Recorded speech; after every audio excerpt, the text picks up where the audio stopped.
मेरे पास अडानी विल्मर के मैंने 10 शेयर एक्यूमुलेट किए हैं, वो भी 761 के एवरेज प्राइस पे। मैंने ये सोचा था कि प्रोबेबली विद टाइम ये 1000 का मतलब ब्रेक करेगा, वहां से उसका आगे जाएगा। बट देन तब से ये लो ही आ रहा है, एंड आई थिंक अभी ये मतलब बहुत ही कम पे है। मतलब एक टाइम पे 160 पे था, अब और भी कम जा रहा है। सो मैं और मतलब इसको एक्यूमुलेट करूं बिकॉज ये लो पे जा रहा है, या फिर अब रुक जाऊं and I should be selling my stocks और मैं कहीं और अपने फंड्स इन्वेस्ट कर दूं? पहले तो अदानी विल्मर 1000 पे जाता वक्त क्यों लग रहा था? वर्ड ऑफ माउथ था, कहीं सुना था आपने?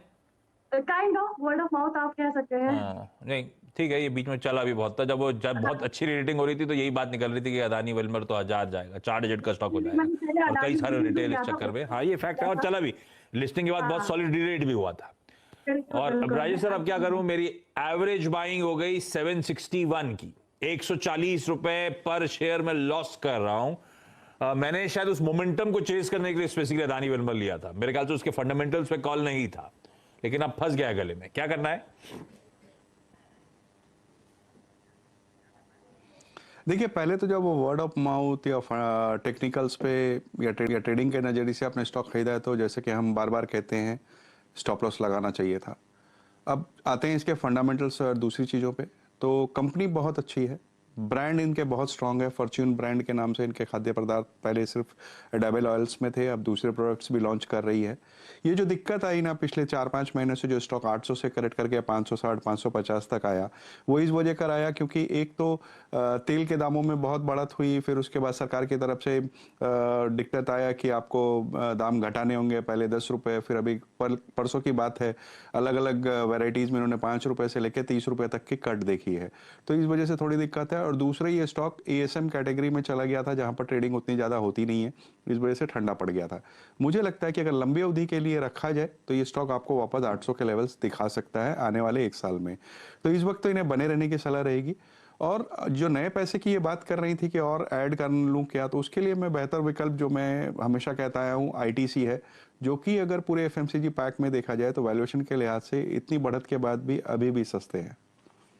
तो मैम, क्लियर व्यू है, मोमेंटम को चेस किया था तो स्टॉप लॉस लगाना था, लेकिन लकीली एक अच्छी कंपनी में उस मोमेंटम को चेस करा, फंस भी गए थे तो भी शायद एक प्रॉफिटेबल एग्जिट देगी।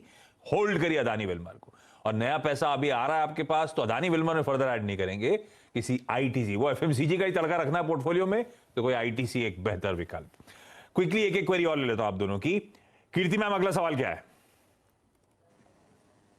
मुझसे पूछ रहे हैं? Yes ma'am. ओके, सो दूसरा हमारा सवाल है डिशमैन कार्बोजेन एमएक्स लिमिटेड पे। हमने एवरेज आउट किया काफी टाइम, तो 192 पे तो आ गया विथ 1220 शेयर्स।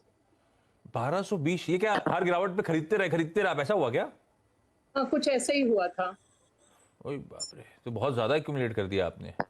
जी, तो आई थॉट कि बीच में बढ़ेगा तो मैं पार्ट प्रॉफिट बुकिंग करके निकल लूंगी, तो बट वो बढ़ ही नहीं रहा है, तो उसके लिए पूछना था मुझे। राजेश सर?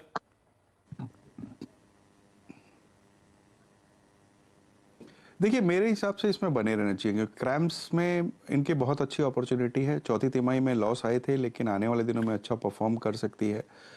स्टॉक में बनी रहे, बट मैं इनके लिए कहना चाहूँगा कि ये जो एवरेज करने की जो थ्योरी है इनकी, वो जब तक स्टॉक 20-25% की गैप नहीं हो जाए तब तक एवरेज ना किया करें। 4-5% में एवरेज करके कोई फायदा नहीं है। भी ऐसा नहीं, हर गिरावट में अगर उस बिजनेस पे वाकई बिलीफ है, पढ़ा हुआ है मैंने, तो मैं उस पर एवरेज करूंगा, या फिर टेक्निकल स्टडी करता हूं, वो बता रहे हैं, पॉइंट आउट कर रहे हैं, तो एवरेज करूंगा, रीजन के साथ करूंगा। पर ठीक है, बिजनेस बढ़िया है, ये राजेश सर स्पेसिफिकली हाईलाइट कर रहे हैं। समय बिल्कुल खत्म है, सौम्या क्विकली अगली क्वेरी। मेरी नेक्स्ट क्वेरी बहुत ही टॉक्सिक शेयर के रिगार्डिंग है, वो है यस बैंक का शेयर।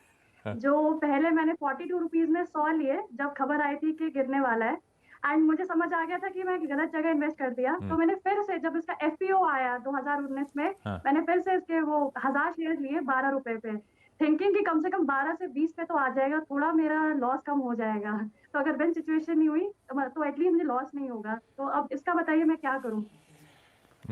भाई, एक बैंकर, सौम्या बैंकर ही कहेंगे ना, एचआर में भी तो बैंकर ही है। हाँ जी, एक बिल्कुल बिल्कुल। बैंकर एक बैंक स्टॉक पे गलत पड़ गया, राजेश सर, आप क्या करें?